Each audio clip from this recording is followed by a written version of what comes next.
Итак, друзья, сейчас будем готовить прохладительный напиток с клубникой, лимоном, мятой.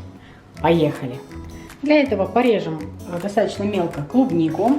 Также немножко порубим мяту свежую,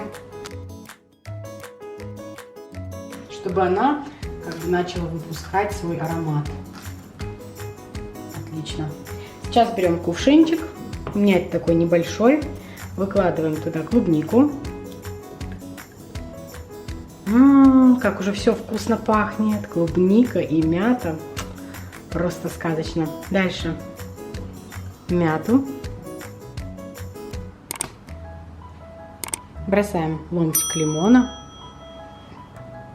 Немножечко еще можно выдавить лимончика.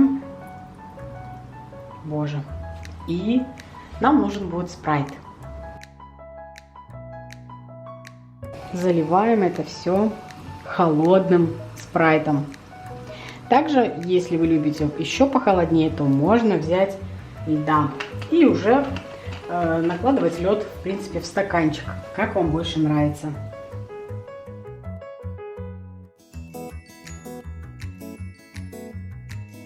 Если есть желание, можно немножечко так клубничку размять, чтобы она больше дала свой аромат и свой цвет.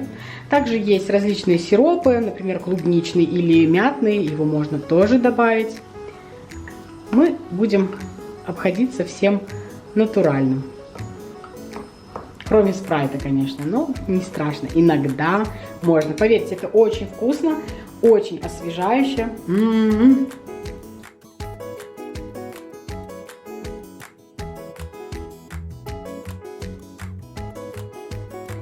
Приятного аппетита! Обязательно попробуйте. Да, если вы хотите, если вы нас очень любите, вы можете подписаться и поставить лайк. Я тут тогда очень такой, очень веселый с тобой, и каждый день с тобой еще веселее. Мне захотелось показать, как он сейчас вам здесь говорит. Смотрите, какие у него красивые сережки на ушах. Класс. Да. Спасибо, Паш, за комментарии. Да. Обязательно все подпишутся и поставят нам лайки.